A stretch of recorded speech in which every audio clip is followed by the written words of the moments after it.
வணக்கம் big my stock subscribers. இன்னைக்கு மார்க்கெட்ல நடந்த இந்த ரத்த கலரியான க்ளோசிங் பெல் பத்தி தான் நம்ம முழுசா அலச போறோம். என்னாச்சு, ஏன் இவ்ளோ பெரிய வீழ்ச்சி? வாங்க ஸ்ட்ரெயிட்டா விஷயத்துக்குள்ள போயிடலாம். முதல்ல இந்த நம்பரை கொஞ்சம் கவனிங்க. 16 லட்சம் கோடி ரூபாய். ஆமாங்க, வெறும் 4 நாள்ல முதலீட்டாளர்களோட இவ்ளோ பெரிய சொத்து மதிப்பு மார்க்கெட்ல அப்படியே காத்துல கரைஞ்சு போயிருக்கு. நினைச்சு பார்க்கவே பகீர்னு இருக்குல்ல. இந்த பெரிய சரிவுக்கு எது ட்ரிகர் அமைஞ்சது? இன்னைக்கு தலால் ஸ்ட்ரீட்ல அப்படியே ஒரு டாமினோ எஃபெக்ட் நடந்துச்சுன்னு தான் சொல்லணும்.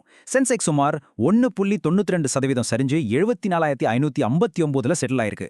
அதே மாதிரி நிஃப்டி அதோட மிக முக்கியமான 23,400 சப்போர்ட் லெவலையும் உடைச்சு அதலபாதாத்துக்கு போயிடுச்சு. சரி, இந்த மாபெரும் செல்வ அழிவுக்கு பின்னாடி இருக்கிற காரணங்களை நம்ம மேக்ரோ லெவல்ல இருந்து, அதாவது உலகளாவிய புவிசார் அரசியல்ல இருந்து ஆரம்பிக்கலாம். இதுக்கெல்லாம் ஆரம்ப புள்ளி எங்கன்னு பாத்தீங்கன்னா, அமெரிக்க அதிபர் டொனால்ட் ட்ரம்ப்போட ஒரு ஸ்டேட்மெண்ட்ல தாங்க இருக்கு. அமெரிக்கா ஈரான் போர் நிறுத்த ஒப்பந்தம் இப்போ மேசிவ் லைஃப் சப்போர்ட்ல இருக்குன்னும் ஈரானோட கோரிக்கைகளை ஏத்துக்க முடியாதுன்னு அவர் சொன்னாரு.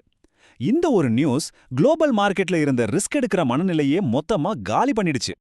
ட்ரம்ப்போட இந்த அறிவிப்பு வந்த உடனே உலகளாவிய எனர்ஜி மார்க்கெட்ல ஒரு பெரிய பதட்டம் தோத்திக்கிச்சு. கச்சா எண்ணெய் சப்ளை பாதிக்கப்படுமோங்கிற பயத்துல பிரெண்ட் க்ரூட் ஆயில் விலை ராக்கெட் வேகத்துல பீப்பாய்க்கு $107 தாண்டிடுச்சு. இது நம்ம மார்க்கெட்டுக்கு அடிச்ச ஒரு பெரிய அபாயமணி. இப்போ நீங்க யோசிக்கலாம், கச்சா எண்ணெய் விலை ஏறுனா நமக்கு என்னன்னு. கச்சா எண்ணெய் விலை உயர்ந்தா அது நேரடியா நம்ம இந்திய பொருளாதாரத்தையே ஆட்டி படைக்கும். பணவீக்கம் அதிகமாகும், நம்ம ட்ரேட் டெபிசிட்டோ ரொம்பவே பெருசாகும். இதோட நேரடி விளைவு, நம்ம இந்திய ரூபாயோட மதிப்பு வரலாறு காணாத அளவுக்கு இன்னைக்கு அடி வாங்கியிருக்கு. அமெரிக்க டாலருக்கு நிகரான ரூபாயோட மதிப்பு 95.73ன்னு சரிஞ்சி ஒரு புது ரெக்கார்ட் லோவ தொற்றுருக்கு. இது நம்ம இறக்குமதி செலவுகளை ரொம்பவே அதிகமாக்கிடும். ஒரு பக்கம் ஏறுமுகம் காணும் கச்சா எண்ணெய், இன்னொரு பக்கம் சரிந்து வரும் ரூபாய் மதிப்பு. இந்த மோசமான காம்பினேஷனை பார்த்து மிரண்டு போன நம்ம வெளிநாட்டு நிறுவன முதலீட்டாளர்கள் திங்கள்கிழமை ஒரே நாள்ல 8,400 கோடி ரூபாய்க்கு மேல இந்திய பங்குச்சந்தையிலிருந்து வெளியே எடுத்துட்டாங்க. இது மார்க்கெட் சரிவை இன்னும் வேகமாக்கிடுச்சு. ஆனா இந்த குளோபல் பிரச்சனைகள் மட்டுமே மார்க்கெட் சரிவுக்கு காரணம் நினைச்சிடாதீங்க. நம்ம உள்நாட்டுல நடந்த சில விஷயங்களும் எரியற நெருப்புல எண்ணெயை ஊத்துன மாதிரி ஆயிடுச்சு. அது என்னன்னு பாப்போம்.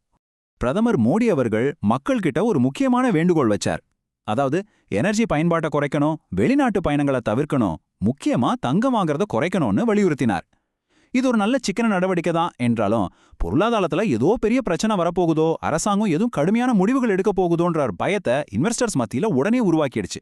இந்த பயத்தோட விளைவு பிராடர் மார்க்கெட்ஸ்ல ரொம்பவே எதிரொலிச்சுது.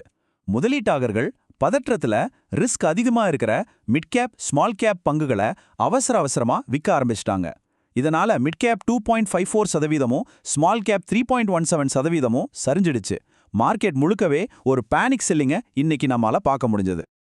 ஓகே, இப்போ நாம கொஞ்சம் மைக்ரோ லெவல்ல போய் எந்தெந்த செக்டார்ஸ், எந்தெந்த ஸ்டாக்ஸ் இன்னைக்கு அதிகமா அடி வாங்குச்சுன்னு டீட்டெயிலா பார்ப்போம். முக்கியமா ரியல் எஸ்டேட், ஐடி, அப்புறம் கன்சியூமர் டியூரபிள்ஸ், இந்த 3 துறைகளும் தான் இன்னைக்கு சந்தை சரிவுல ரொம்ப மோசமா பெர்ஃபார்ம் பண்ணிருக்கு. குறிப்பா ரியல் எஸ்டேட் செக்டார் 4% மேல சரிஞ்சு ஒரு பெரிய நஷ்டத்தையே சந்திச்சிருக்கு. அடுத்து ஐடி துறை எடுத்தீங்கன்னா அங்க ஒரு 3.73% வீழ்ச்சி.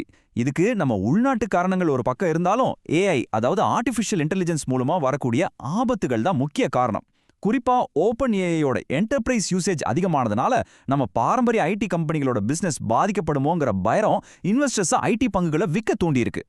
தனிப்பட்ட ஸ்டாக்ஸ் லெவல்ல பாத்தீங்கன்னா ஸ்ரீராம் ஃபைனான்ஸ், டெக் மஹிந்திரா மாதிரி பங்குகள் கடுமையான செல்லிங் பிரஷர்ல சிக்கிடுச்சு. ஆனா அதே நேரத்துல இவ்ளோ பெரிய மார்க்கெட் கிராஷ்லயும் ஓஎன்ஜி, ஹிண்டால்கோ மாதிரியான டிஃபென்சிவ் பங்குகள் மார்க்கெட்டுக்கு அகேன்ஸ்டா பாசிட்டிவ்ல முடிஞ்சிருக்கு. மக்கள் எப்பவும் பாதுகாப்பான முதலீடுகளை தேடி போறாங்கங்கிறதுக்கு இது ஒரு நல்ல உதாரணம். ஆனா ஒட்டுமொத்த சென்செக்ஸ் இந்த அளவுக்கு பாதாளத்துக்கு போனதுக்கு மிக முக்கிய காரணமே மார்க்கெட்டோட ஜாம்பவான்கள் சரிஞ்சதுதான்.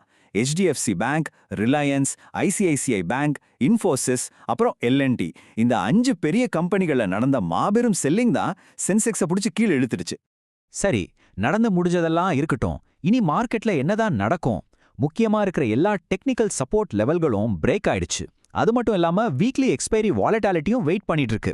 அதனால இப்போதைக்கு இந்த கரடி சந்தை, அதாவது பேரிஷ் ட்ரெண்ட் மாறுறதுக்கான எந்த அறிகுறியும் கண்ணு கெட்டிய தூரம் வரைக்கும் தெரியல. இப்போ பிக் மை ஸ்டாக் சப்ஸ்கிரைபர்ஸ், உங்களுக்கான கேள்வி. நிஃப்டி 23,400 அப்படிங்கிற முக்கியமான லெவலை கீழே உடைச்சிட்ட நிலையில மார்க்கெட்டோட அடுத்த சப்போர்ட் லெவல் எங்க இருக்கும் நீங்க நினைக்கிறீங்க? கீழே கமெண்ட் செக்ஷன்ல உங்க ப்ரெடிக்ஷனை சொல்லுங்க.